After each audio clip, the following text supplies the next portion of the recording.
पहली बात, कोई भी मस्जिद अवैध नहीं बन सकती, उस पर नमाज नहीं हो सकती। ये इस्लामिक दिल्ली में भी एक मुख्यमंत्री ऐसा बनने जा रहा है जो एक धर्म विशेष के प्रति नफरत पैदा करके नेता बना है।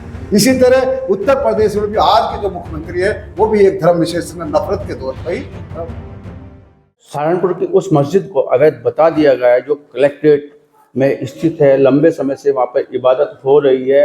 बजरंग दल के वरिष्ठ नेता विकास त्यागी का कहना है कि मस्जिद अवैध है। अवैध कहने के पीछे आखिर कारण क्या हो सकते हैं और मस्जिद में लंबे समय से इबादत हो रही है, क्या सहारनपुर संभल की ओर जा रहा है, तमाम मुद्दों पर बात की जाएगी, चर्चा की जाएगी। हमारे साथ जुड़ चुके हैं समाजवादी पार्टी के प्रदेश सचिव गुलजार शर्मा जी। गुलजार शर्मा जी, आपका जी में बहुत बहुत स्वागत है। आपका भी बहुत बहुत धन्यवाद और मैं आपके दर्शकों को और आपका स्वागत करता हूं, आपकी जीटी न्यूज का स्वागत। शुरुआत यहीं से करते हैं कि संभल की घटना अभी जो कुछ समय पहले जिस तरह से संभल के सामने आया है, सहारनपुर भी उसी बात पे आ रहा है। सहारनपुर की मस्जिद को भी अवैध करार दे दिया गया है। विकास त्यागी बजरंग दल के नेता, उनका कहना है कि जो है मस्जिद अवैध है जो कलेक्ट्रेट में स्थित है, इबादत होती रही है वहाँ पे। क्या कहना चाहेंगे आप, बड़े नेता है समाजवादी पार्टी के? देखिए, 1925 में जो एक संगठन बना था इस देश में, उसके वंशज इस देश में अपनी राजनीति सस्ती लोकप्रियता पाने के लिए, अपनी राजनीति को उभारने के लिए तरह तरह के प्रोपेगेंडे रखते हैं। इस देश को नफरत की आग में झोंकना चाहते हैं। वो उनके पास जब कोई मुद्दे नहीं रहते हैं तो कहीं भी मस्जिद के नीचे शिवलिंग को ढूंढते हैं, कभी देखते हैं कि मस्जिद कहाँ अवैध है और किस तरह की मस्जिदें हैं। मस्जिदों को एक धर्म विशेष को निशाना बनाकर अपनी राजनीति को चमकाना चाहते हैं। 1925 कौन सा 1925 संगठन की बात कर रहे हैं आप? हाँ, राष्ट्रीय स्वयंसेवक की बात कर रहा हूँ, जो अंग्रेजों का गुलाम संगठन है। उसके वंशज टॉर्च लेके घूमते हैं उनके मस्जिदों के नीचे। आज उनकी शाखाएं चारों तरफ इस देश में फैल गई है जब से भारतीय जनता पार्टी सत्ता में आई है। भारतीय जनता पार्टी हमेशा नफरत के बढ़ाने वाले लोगों को और बयान ऐसे धर्म विशेष के ऐसे नफरत भरे भाषणों को देने वाले लोगों को पोषित करती है। और भारतीय जनता पार्टी के लोगों की एजेंडा ही यह है कि इस देश में दो धर्मों में विवाद पैदा रहे और हम किस तरह से नेता बन सकें, किस तरह से विधायक और मंत्री बन सकें, किस तरह से, जैसे दिल्ली और उत्तर प्रदेश में आपने देखा होगा, दिल्ली में भी एक मुख्यमंत्री ऐसा बनने जा रहा है जो एक धर्म विशेष के प्रति नफरत पैदा करके नेता बना है। इसी तरह उत्तर प्रदेश में भी आज के जो मुख्यमंत्री है वो भी एक धर्म विशेष में नफरत के तौर पर ही मुख्यमंत्री बने हैं। यही वो लोग हैं। अब उन्हीं की देखा देखी उनके कार्यकर्ता भी अपने आप को इसी बढ़ते कदम पर बढ़ रहे हैं। वो चाहते हैं कि इसी कदम पर राजनीति की सीढ़ी चढ़ेगी, इसी को सीढ़ी बना लिया है इन्होंने। जहां तक कलेक्ट्रेट में मस्जिद का मामला है, मस्जिद वहां कितने वर्षों से है, जब से कलेक्ट्रेट की स्थापना हुई, मैं समझता हूँ जब से वहां नमाज पढ़ी जा रही है। और वो जो उसका मस्जिद का जो आसपास की दुकानें या डाकघर वगैरह है वो सब उसको किराया देते हैं, उसकी अपनी संपत्ति है। मस्जिद कभी भी कोई अवैध जमीन पर नहीं बन सकती, ये कुरान में भी है और इस्लाम में भी है। मस्जिद बैनामे पर बनती है, आप कागज देख सकते हैं। मैं ये समझता हूं कि जिलाधिकारी भी शायद गुमराह है, उनको देखना चाहिए। वो जिला कलेक्ट्रेट के मालिक है, इसके कागजात कहाँ से? अगर यह अवैध है तो पूरे कलेक्ट्रेट अवैध है, घंटा घर भी अवैध है, जितनी संपत्तियां सरकारी यहाँ बनी है वो सब अवैध है। आप कैसे बात कर सकते हैं? आप एक नफरती चिंटुओं के कहने पर आप इस बात को प्रोपेगेंडा बनाते हैं। देश में नफरत नहीं चलेगा, देश में पीढ़ियां हैं, भारत में संविधान से चलता है, मोहब्बत और भाईचारे से चलेगा।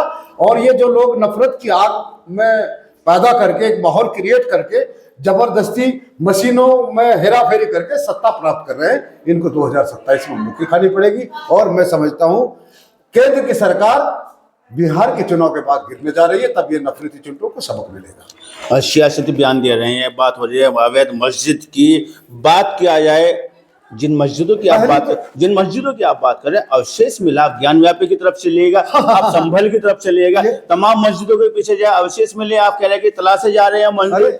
हजारों मस्जिदों के नीचे अवशेष मिलने का कार्य हो रहा है। और हजारों बाबर के समय में क्या हुआ था? मैं सहारनपुर की मस्जिद नहीं कह रहा हूँ। देखिए, मैं देख रहा हूँ, भगवान को लोग नहीं मानते। आप जो मंदिर तोड़े गए थे? नहीं, बिल्कुल नहीं।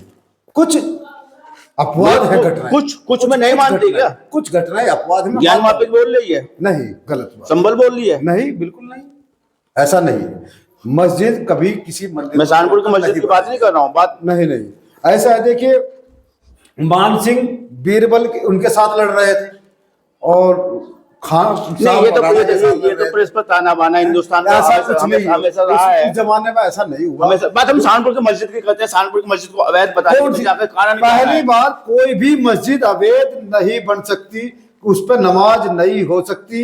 ये इस्लामिक संविधान में है, ये कुरान में है। हुजूर सल्लल्लाहु अलैहि वसल्लम के जो मोहम्मद साहब है, उनका जो आइडियोलॉजी थी, जो उन्होंने सिद्धांत लागू किया। सहारनपुर की बात नहीं कर रहे हैं, बात तमाम मस्जिदों की कर रहे हैं। तमाम मस्जिदों में भगवान कभी हम दिल के अंदर ढूंढा करते थे, आज मस्जिदों के नीचे ढूंढ रहे हैं। मस्जिदों के नीचे भगवान मिले, भगवान है, भगवान तो भगवान मीन्स गॉड, गॉड मीन्स अल्लाह जी, वो बिल्कुल है मस्जिद के अंदर। आप जाइए, इबादत कीजिए, वो आपको हजारों मस्जिद तोड़ी गई है, क्या इस बात को नहीं स्वीकारते आप?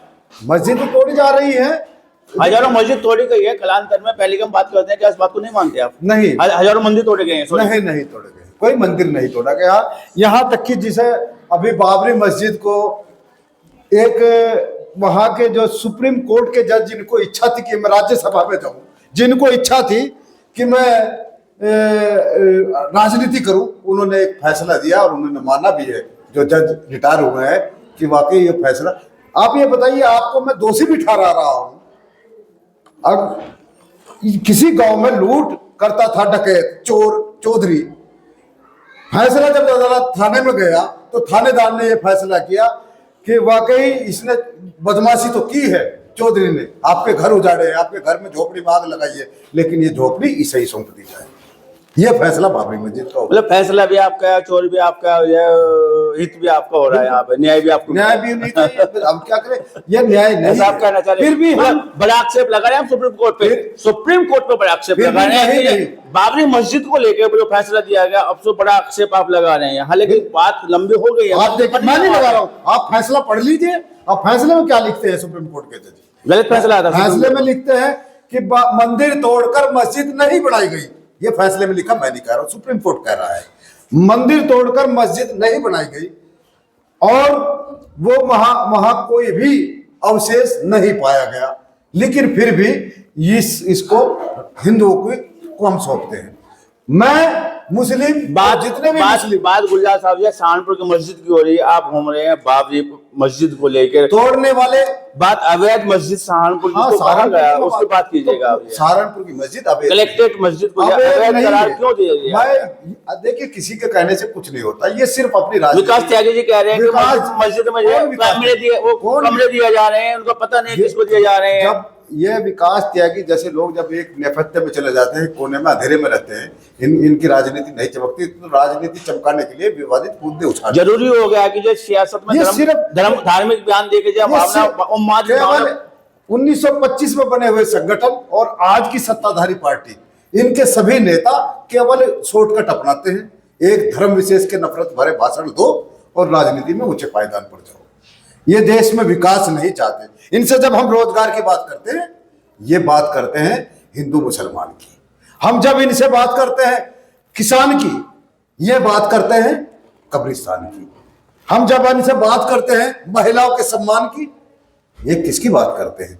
ये बात करते हैं बुर्के की, ये बात करते हैं मुसलमान की, ये बात करते हैं नफरत की, ये बात करते हैं मरो बटोगे तो कटोगे। ये वो लोग हैं, ये इस देश में आज दो धर्मों के लोग। मैं जब कभी छोटा था तो जब दीपावली हुआ करती थी, मेरे घर से दूध जाता था हिंदू भाइयों के घर मिठाई के लिए, और उनके घर से मेरे मिठाई होती थी। मुझे कभी ये महसूस नहीं हुआ कि दिवाली हिंदू की है, लेकिन आज मुझे ये महसूस हो गया है। ये इन्होंने पैदा कर दिया कि आज दीपावली हिंदू की और ईद मुसलमान। संबंधों को सियासतकरण हो गया, आप ऐसा कहना चाह रहे हैं? संबंध भी है सियासत की भेंट चढ़ गए हैं, ऐसा आप कहना चाह रहे हैं? बचाएगा कौन इनको? बड़ा सवाल आ रहा है। देखिए, माननीय राष्ट्रीय अध्यक्ष अखिलेश यादव जी इस लॉ को लेकर चले हैं। पीडीए उन्होंने नारा दिया है, संविधान बचाने की वो बात करते हैं। और आज पिछड़ा दलित अल्पसंख्यक, पिछड़ा दलित आधी आबादी, पिछड़ा दलित अगड़ा, पिछड़ा दलित तमाम वो लोग जो इस देश के सेक्युलरिज्म को बचाना चाहते हैं। जो इस देश में मोहब्बत और भाईचारा कायम करना चाहते हैं। तमाम वो लोग आज अखिलेश यादव जी के नेतृत्व को स्वीकार कर रहे हैं। और पूरे आपने अभी लोकसभा में देखा है, लोकसभा में 37 ये वो लोग थे कि 400 पार का जो नारा दे रहे थे, केवल ये संविधान को बदलना चाहते थे। ये दलितों, पिछड़ों, वंचितों, आदिवासियों, आधी आबादी को कुचलना चाहते थे, उनके अधिकारों का हनन करना चाहते थे। ये वो इस देश को विखंडित करना चाहते थे। ये भारत को मजबूर ऐसा करना चाहते थे कि दो फाड़ हो जाए। लेकिन भारत की जनता को मैं शुक्रिया अदा करता हूं, राष्ट्रीय अध्यक्ष अखिलेश यादव का धन्यवाद करता हूं कि उन्होंने इस देश में नफरत को मिटाकर भाईचारा और मोहब्बत कायम की और 37 सीटें वो लेकर आए। कुछ सीटों पर जरूर हमारी कुछ कमियां रही है, मैं समझता हूं कि शायद हमारे साथ जो गठबंधन के लोग थे उनकी कमियां रही थी, नहीं तो आज हम केंद्र में सरकार। गठबंधन की वजह से इतनी सीटें मिली है। नहीं, संविधान का डर हर घर, हाँ संविधान का डर संविधान हर घर तक आज भी संविधान खतरे में है। कौन कहता है सर? आज वो संविधान के माथे से लगाते हैं। लोकसभा के बाद किसने नाम भी माननीय प्रधानमंत्री, लोकसभा के बाद आदरणीय प्रधानमंत्री नरेंद्र मोदी जी जब उनके मुंह मालूम पड़ा कि देश संविधान से चलेगा तो वो माथा टेकते हैं और उनके साथ ही संविधान बदलने की बात करते हैं। उनके कैबिनेट के किचन कैबिनेट के लोग संविधान को बुरा भला कहते हैं। सबसे ज्यादा संशोधन तो आपकी जय गठबंधन वाले साथियों ने किया है संविधान को लेकर। ऐसा कांग्रेस की सरकार में सबसे ज्यादा संशोधन हुआ, हालांकि हमारा विषय वो नहीं है, लेकिन आप पहुंच गए वहां तक तो मैं कहना चाहूंगा सबसे ज्यादा संशोधन उनके समय में हुआ है। देखिए, मैं वो गठबंधन का मामला है, मैं उस पर कुछ टिप्पणी तो नहीं कर सकता, लेकिन जहां तक है कि वो कांग्रेस पार्टी ने भी उसी राह पर चली है जिस राह पे भारतीय जनता पार्टी चली। तो उसका फायदा आप उठा गए?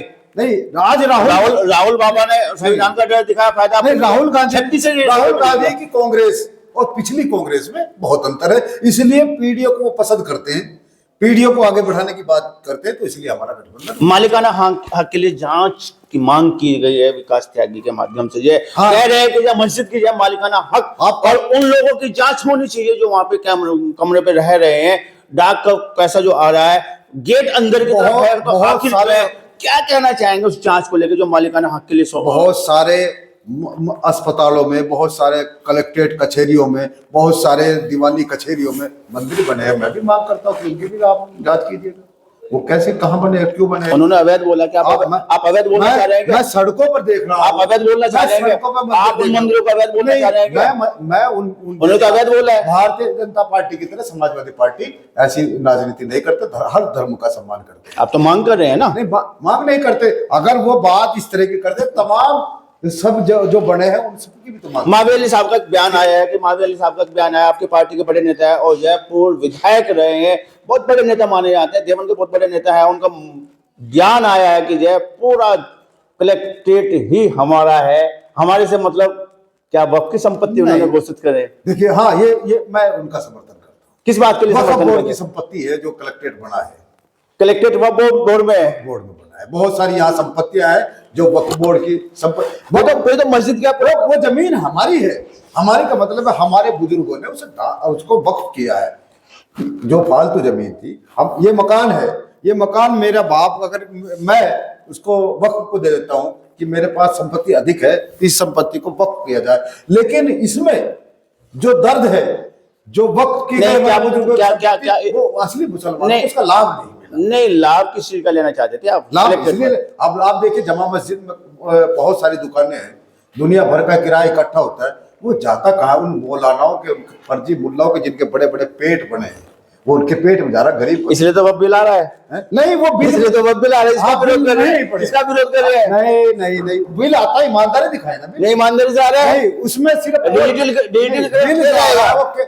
वो तो उनसे भी बड़े चोर है। डिजिटल ये कौन चोर है? कौन चोर है? किसकी बात कर रहे हैं आप? सरकार चोर है। कौन सरकार? सरकार जो बिल, कौन सी सरकार की बात कर रहे हैं आप? भारतीय जनता पार्टी की चोर है, की सरकार चोर है। बड़ी बात, बड़ा आरोप आप लगा रहे हैं। वो उस जमीन को चोरी करना चाहती है, वक्फ बोर्ड की मेरी संपत्ति करना चाहती है, मेरे भाइयों की, मेरे बुजुर्गों ने वो संपत्ति वक्फ की है, उसको वो बिल के माध्यम से हड़पना चाहते हैं। मतलब कहना चाह रहे हैं कि कलेक्ट्रेट की मस्जिद है, वक्फ पे बनी है, किसी की संपत्ति नहीं है। आप ये कहना चाह रहे हैं? आप ये बताइए, माननीय मुख्यमंत्री आदरणीय योगी आदित्यनाथ जी ने एक बात कही कि वक्फ बोर्ड भूमाफिया है।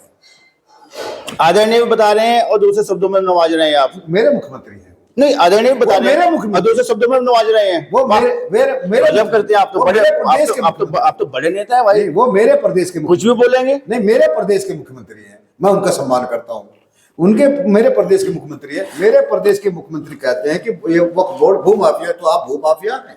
वक्फ बोर्ड किसके अंडर में है? कौन मंत्री है, कौन चेयरमैन है? आपका चेयरमैन है, आप भू माफिया हैं। वो आपने वक्फ मंत्री बना रखा है, वक्फ मंत्री। मुख्यमंत्री जी का कहना है कि वक्फ बोर्ड से माफिया जुड़ गए हैं, जो नहीं, पूरी वक्फ बोर्ड को माफिया बता रहे हैं, वो माफिया। तो मैं इस बात की आप इसको पोषण क्यों कर रहे हैं? इसको भंग कर दीजिए, वक्फ बोर्ड वक्फ मंत्री को जेल भेज दीजिए। जब भू माफिया तो वही है ना, चेयरमैन उसका भू माफिया है। आप इस जमीन को हड़पना चाहते हैं, ये जमीन मेरे क्या संदेश देना चाहेंगे विकास त्यागी को, जिन्होंने अवैध कहने की बात की है उस मस्जिद को जिसमें इबादत होती थी? आप साफ कीजिए ना, लाइए, वो जमीन हमारी है, वक्फ बोर्ड की संपत्ति, हम कलेक्ट्रेट को भी खाली कराएंगे। अगर वो मस्जिद की बात करते हैं, पूरी कलेक्ट्रेट खाली होगी, वो हमारी संपत्ति है। हम स्पष्ट तौर से कह रहे हैं कि कलेक्ट्रेट की कागजात निकलवाइए, माननीय जिलाधिकारी मोदी जी से कहिए कि इसके कागजात निकलवाइए, किसकी संपत्ति पे वो बनी है, वो वक्फ बोर्ड की संपत्ति पे बनी है। और मस्जिद तो कभी भी अवैध नहीं हो सकती, कोई भी मस्जिद। मैं आपको बता दूं, इस्लामी कानून भले मंदिर तोड़ के बनी हो, कुरान में ये स्पष्ट है, भले मंदिर तोड़ के बनी हो, नहीं कोई बाबर के समय में काफी हो। सुप्रीम कोर्ट ने कहा, आप उसके बयान को पढ़िए ना, सुप्रीम कोर्ट ने कहा कि मंदिर तोड़ के मस्जिद नहीं बनी, और उसे गलत तरीके से गुंडा तत्वों ने मस्जिद तोड़ी है, तो उन पर कार्रवाई नहीं। जज साहब फैसला कर रहे हैं कि आपने कत्ल किया है, लेकिन ये कत्ल करने वाला आपका है, आप दोषी हैं, लेकिन ये संपत्ति कत्ल के जो मकतूल उदाहरण अच्छे दे रहे हैं आप, उदाहरण अच्छे दे रहे हैं। अब मैं क्या कह रहा हूं, सुप्रीम कोर्ट कह रहा है भाई, आपने ये कहा है जैसे कोई गांव में चौधरी है, किसी गुड़िया की झोपड़ी जला दी, वो न्याय मांगने के लिए सुप्रीम कोर्ट गई कि मेरी झोपड़ी जला दी। उसने कहा हाँ झोपड़ी तो जलाई चौधरी ने, लेकिन आप बता रहे थे, ये झोपड़ी इसे आप बता रहे थे, ये झोपड़ी इसे ही दे दो, इसे ही दे दो झोपड़ी चौधरी को, और इसे दूर कहीं डोमोल्ले पे जाके या कहीं तालाब के किनारे से दूसरी झोपड़ी दे दो। ये कौन सा इंसाफ हुआ? लेकिन उसके बावजूद भी भारत का मुसलमान संयमित रहा, कोर्ट का सम्मान किया। आप सिर्फ हमारे इस सम्मान को, इस सहिष्णुता को आप कमजोरी समझ रहे हैं। आप हर मस्जिद को अवैध बताएंगे, हर मस्जिद के अंदर आप शिवलिंग ढूंढेंगे। मैं चुप हूं, मैं हर धर्म का सम्मान करता हूं। आप मुझे मेरी मस्जिद के अंदर शिवलिंग ढूंढोगे, आप मेरी हर मस्जिद को अवैध बताओगे। अवशेष मिल रहे हैं, कहाँ मिले? देखिए, बहुत सारे मकानों में श्री राम लिखी हुई ईंटें लगी है, कल तोड़ के आप ये भी कहोगे ये भी राम मंदिर था? कैसी बात कर दो। पहले चित्रकारी हुआ करती थी, जब जो मुगल शैली का जितने भी बने हैं उस जो दौर में, आप कोई भी महल दरवाजे उठा के देख लो। आप मेरे गांव में जाइए, कोटा गांव है बराबर में, पुराना गांव बने, मकान बने, उस दरवाजे पर हर एक, चाहे मुस्लिम का दरवाजा चाहे तोड़ के देख लो, उसमें लखोरी ईंटें हैं और कुछ कुछ मूर्तियां, दरवाजों पर भी मूर्तियां बनी है। तो क्या वो मंदिर तोड़ के मकान बनाए गए? ऐसे उदाहरण पूरा लखनऊ जो सरकारी इमारतें बनी है, जो विधानसभा से लेकर जितने सचिवालय बने हैं, जितने प्रमुख प्रशासनिक लोग बैठते, वो सब वक्फ बोर्ड की उसमें वो बैठे हैं। तो हम क्या कहें कि उनको खाली कीजिए। मेरे मुसलमानों के लिए, मेरे समाज के लिए, मेरी कौम के लिए उसको जब संपत्ति को वक्फ किया गया था, लेकिन कुछ मौलानाओं ने, जिनके बड़े बड़े पेट हैं, यहाँ जमा मस्जिद के नीचे दुकानें कितनी हैं, कितनी दुकानें बनी है, कौन खा रहा है उनका पैसा? आज मुसलमान इस बात से परेशान है कि हमारी बेटियों के हिजाब उतारे जाते हैं। वक्फ संपत्ति पर सेंध लगी, आप कहना चाहते हैं? आपने अभी देखा होगा कि एक बेटी का हिजाब उतारा गया, वो दूर यूनिवर्सिटी में पढ़ती थी। आप ये जो जमीन है, इस पर उन मुसलमान के रहनुमाओं ने, इन्होंने जितने सेंध लगाई है, इन्होंने अपनी यूनिवर्सिटी क्यों नहीं बनाई, अपने कॉलेज क्यों नहीं बनाए? वो संपत्ति पे, इतनी संपत्ति इनके पास है, अपने कॉलेज, अपने डिग्री कॉलेज। जब मेरी बेटी उनके यूनिवर्सिटी में जाएगी, उनका ड्रेस कोड उन्हीं का तो लागू होगा। जब हमारी यूनिवर्सिटी होती उस जमीन पर बनी हुई, तो इस्लामी ड्रेस कोड होता, और हमारी बेटी का किसी की हिम्मत नहीं, देश इस्लामी, उसका हिजाब, देश इस्लामी, देश इस्लामी ड्रेस कोड से चलेगा क्या? या संविधान से चलेगा या हिंदुइज्म से चलेगा? फिर सरस्वती स्कूल में कहो कि हिंदुइज्म से चलाओगे? नहीं, हमने कब बोला? स्कूल में हिजाब उतारो, हमने कब बोला? हिजाब उतारोगे? हम तो देश को संविधान से, हम तो संविधान की बात कर रहे हैं, हम तो संविधान की बात कर रहे हैं। मैं भी संविधान से चलाता हूँ, क्या मुझे अधिकार? अब तो इस्लाम की बात है। अपने स्कूल चलाने का अधिकार है मुझे, पूरा विषय अपनी बदल गया। यूनिवर्सिटी बनाने का अधिकार है। बिल्कुल बनाइएगा। हैं? तो पूरा कौन- पूरा पूरा तो विषय मैं ये कहता हूँ कि अपना स्कूल बनाइए, अपनी मुसलमानों की यूनिवर्सिटी बनानी चाहिए, एजुकेशन उसमें ड्रेस कोड अपनी लगा दो, उसमें क्या दिक्कत आना है? चाहिए, आप ड्रेस कोड तो उसमें वो नहीं कर सकते। आना चाहिए। आप क्यों ईसाइयों के स्कूल में पढ़ रहे हैं? मैं सिर्फ उन मौलानाओं से, उन फर्जी मुल्लाओं से तमाम मदरसे चल तो रहे हैं, अरे वो मदरसे, शिक्षा के केंद्र खुले हुए तो हैं। वो जो मदरसे, मुझे उन पर भी आपत्ति है। वो मदरसे नहीं चल रहे, अगले विषय में बात दुकानदारी है, उन्हें बंद होना चाहिए। वहां यूनिवर्सिटी का स्थापना होनी चाहिए। वो बच्चे अनाथ बच्चों के नाम से चंदा ले रहे हैं, वो पेट भर रहे हैं, अपनी कोठियां बना रहे हैं। मैं ये नहीं कहता, मैं ये कहता हूँ कि यूनिवर्सिटी बननी चाहिए, मेडिकल कॉलेज बनना चाहिए, वक्त की संपत्ति, एजुकेशन एजुकेशन बढ़ेगी, वैल्यूएशन बढ़ेगी। देखिए, कभी जिस नफरत का शिकार हमें, उसी नफरत का शिकार सिख धर्म था। लेकिन सिख धर्म ने अपने आप को शिक्षित किया, परोपकार किया। जो इस्लाम का इल्म, इत्तिहाद, जिहाद उन्होंने अपनाया। जगह जगह लंगर, जब भी कोई आपदा आई तो सिखों के लंगर लगते हैं। लेकिन ये काम किसका था? ये काम हुजूर सल्लल्लाहु अलैहि वसल्लम ने मुसलमानों को वक्त इसलिए बनाया था, आप कह रहे थे इस बात नहीं, को, वक्त तो इसलिए वो संपत्ति इसलिए दी संपत्ति गई, अच्छे काम आ जाए। उस जमीन जैसे जमा मस्जिद पे है, खाली मैं नाम नहीं लेता, वो जो वहां के एक वो है, वो जैसे हर अधिकारी के दफ्तर में बैठे मिलते हैं, जो भी डीएम होगा सब गुलदस्ता देते हैं, वो वक्त की संपत्ति को हड़प कर रहे हैं। जब उनसे छीनेगी, और असली मुसलमान गरीब, आज सबसे ज्यादा गरीब भिखारी मुसलमान मिलता है, रिक्शा चलाने वाला मुसलमान मिलता है, हर जगह आप स्टेशन पर चले जाओ, जेल में मुसलमान मिलता है। लेकिन सबसे ज्यादा संपत्ति इनके पास, सबसे ज्यादा इन पर रोजगार का साधन। क्यों नहीं है संपत्ति को सही? चलिए गुलजार जी, अगले विषय में फिर कभी बात होगी। कई सारे विषय आपने उठाए हैं, जब आपका भी विषय आपने उठाया, साथ में आपने जो है और तमाम उन लोगों के जिनके बड़े बड़े पेट आप बता रहे हैं, जिलाधिकारी के साथ में जाके जो गुलदस्ते बैठ कर, ऐसे लोगों के जो विषय हैं वो हमारे बाद में उठाए जाएंगे। तो हमारे साथ में जुड़े हुए थे वरिष्ठ समाजवादी पार्टी के नेता, प्रदेश सचिव गुलजार शर्मानी जी, और कह रहे हैं कि वक्फ की संपत्ति में बनाए कलेक्ट्रेट मस्जिद ही नहीं, पूरा कलेक्ट्रेट का अधिग्रहण किया जाएगा, वापसी लिया जाएगा। बात करने के लिए, चर्चा करने के लिए आपका बहुत बहुत धन्यवाद, बहुत बहुत शुक्रिया। बहुत बहुत